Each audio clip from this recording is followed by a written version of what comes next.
Peace and love, family. This your brother Taharka Bay, and you're watching Black Ice TV 7. Peace and Islam. Time to set my spirit free. Just sent his energy, filling me with his remedy. With my black heart full of gold. With my black heart full of gold. With my black heart full of gold. We live forever. Most of you are smart. That's right. But you ain't clever. Our eternal love, it comes from creation. Black Eyes TV 7 in the house once again. More on more unity, yeah? From UK to USA. We've got NICO Bay asking the questions today of Taharka Bay. What? Fire! All right, what's up? This is NICO Day. Day with a D, remember, yeah? NICO Day. Or AKA NICO the Dub, yeah? Islam, peace and love. This your brother Taharka Bay, Moorish World TV. But as the custom is in the Moor Signs Temple of America, let me first rise and give praise to Allah. I give honor to his prophet, Noble Drew Ali. I give honor to Black Ice TV. And I give honor to all those who's doing the work to uplift fallen humanity. And we know that there's enough work for all to do. So I give honor to all people. Islamism to all the Moors that I've been meeting out in Harlem. There's a Moorish community, and it's beautiful out here. It's beautiful. I feel like I've met family out here, you know. Yeah, let's get into it. Wait, all right, how should we begin? It's your interview. Do your thing. Oh, it's my interview. Okay, this is my interview. All right, so, all right.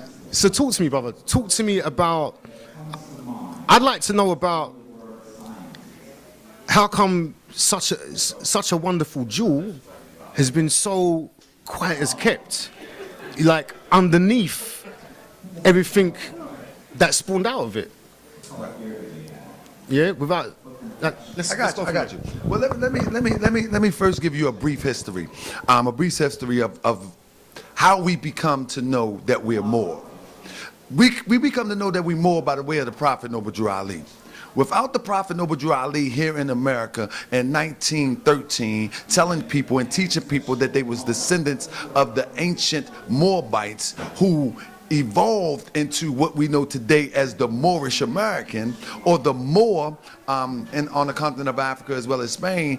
Without the Prophet Noble Drew Ali, I think that we'll be just grabbing straws. So let's first give honor to the Prophet Noble Drew Ali for first bringing that understanding to the people. Now, in bringing that understanding to the people, right? We get into, as the movement developed after 1929, it separated. People separated. And now things begin to take on a color of its own. Like whenever there's a leader that leads the scene, the movement begins to take on a complexion of its own. And that's what happened to the Moorish Science Temple of America. So the question is, how did it become how did a jewel like this become hidden? What happened is this. There was a cover-up. Without a doubt, there was a bunch of what we would call schisms within the Moorish Science Temple of America. And I would also say there was efforts not only by our own people but by Europeans to make sure that it never gets out. So now that it is out, we must do what we have to do to get the word out to the people. But the bottom line is, it's hidden intentionally. It's hidden intentionally. It's an intentional cover-up to keep it from people, because these are the things that will liberate all of our people. So how intentional is it, and who's involved in that conspiracy? With anything that will liberate our people, you can guarantee that the oppressor, the European, is the one that's behind it. However, we become partners in this conspiracy when we perpetuate the lie. You follow what I'm saying? When we perpetuate the lie, for instance, when we talk about Moorish science, right, we actually talking about the science of the Moors. Now ask yourself about the science of the Moors. The science of the Moors was first predicated upon building civilizations. The Moors today think that the science of the Moors is going and fight court battles all day. Now that can be a part of it. Make no mistake about it. But the science of the Moors was building civilizations. It wasn't going in there fighting court battles in Spain. It was taking Spain out of the dark ages and bringing Spain up to a civilized state of mind.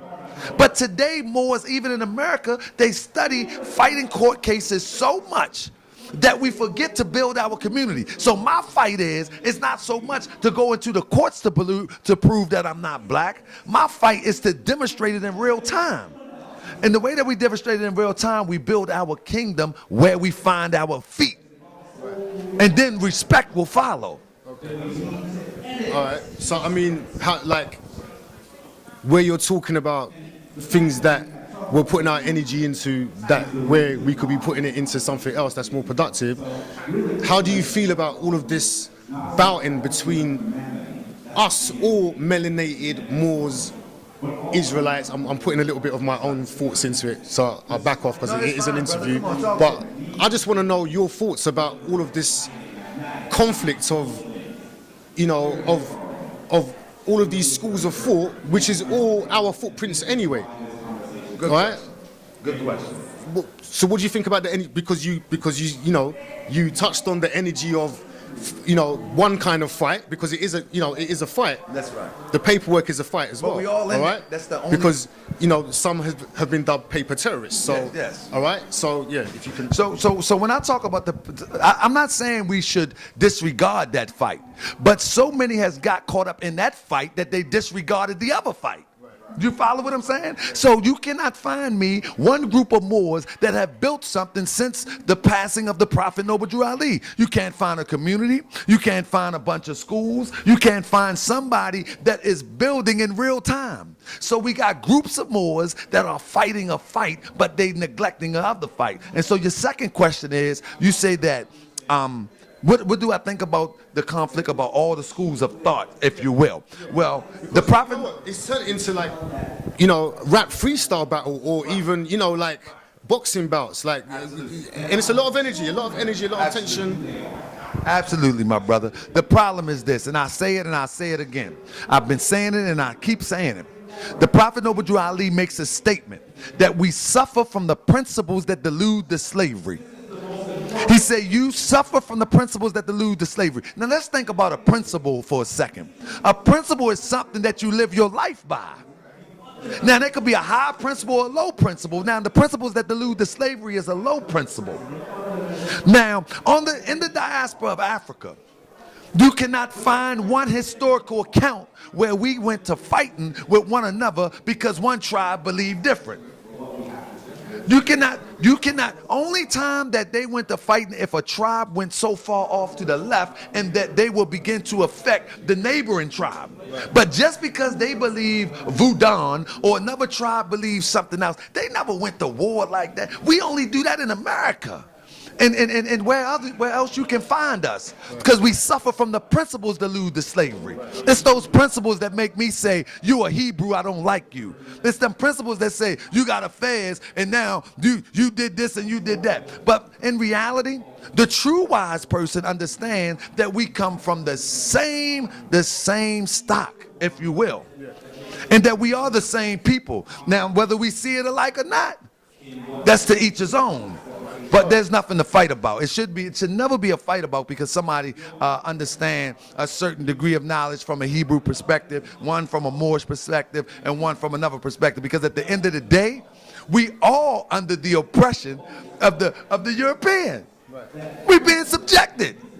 And that's a fight that we don't need to be fighting, to try to prove that you're not a Moor or try to prove that you're not a Hebrew. That's a silly fight. We need to find the golden thread that unites everything so we can fight together. And that will solve the problem. All right, so I think one last question. As the God figurehead of your association of Moors, where do we go from here? As the title of this, where do we go from here? Brother, I'm going to tell you, this is where we go from here. This is where we go from here. And I wish my brother would stand and people that would listen to this. This is where we go from here. There's only one thing that we can do. We have to live together with those who think like us. All so-called black people, all Moors, all Hebrews don't think alike. And because we don't think alike, we will not be a cohesive unit to fight alike.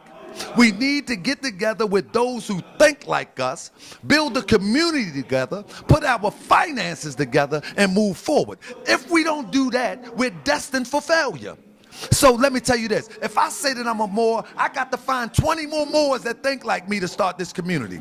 If you say that you're a Hebrew, you have to find 20 more Hebrews to start this community. And then you're going to have to be able to provide something that the outsiders would like to buy from you. Because now you're going to have to siphon that finance or those resources from them and bring it on home to you.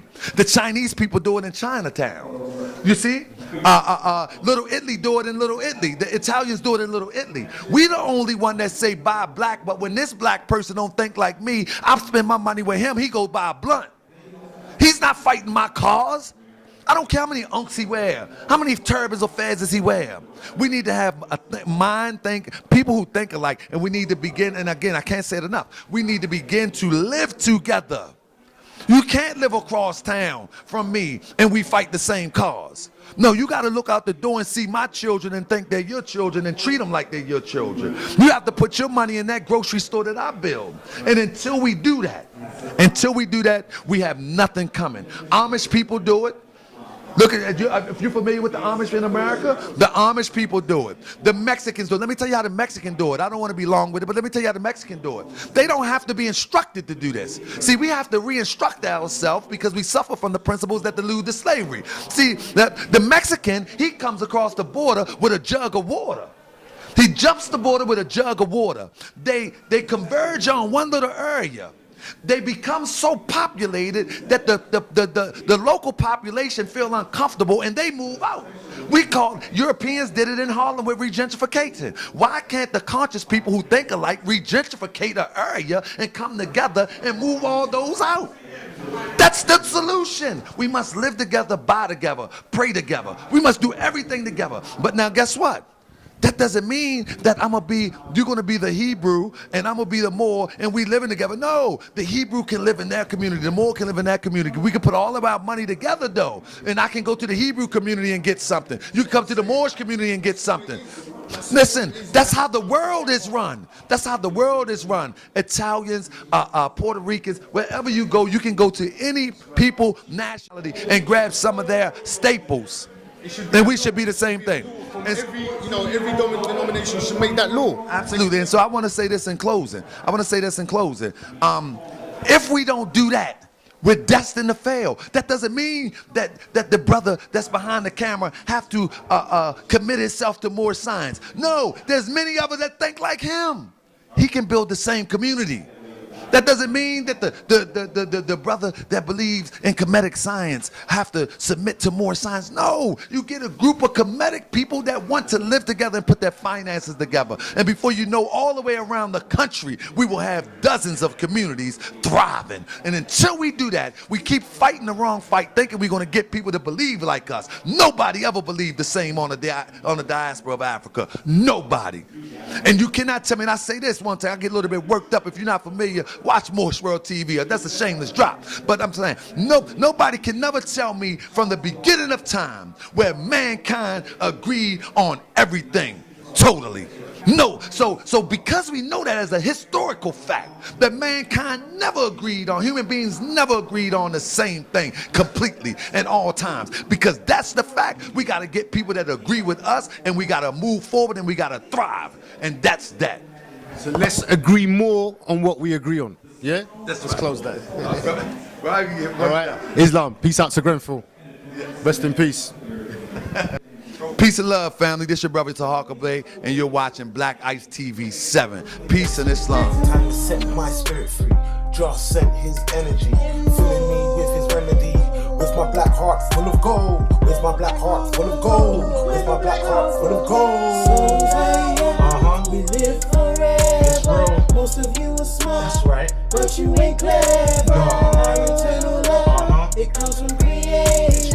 You can't stop us cause we live forever. It was a lonely afternoon at the common. Everybody knows here stress ain't common. Staring into space, thinking to sip, staring at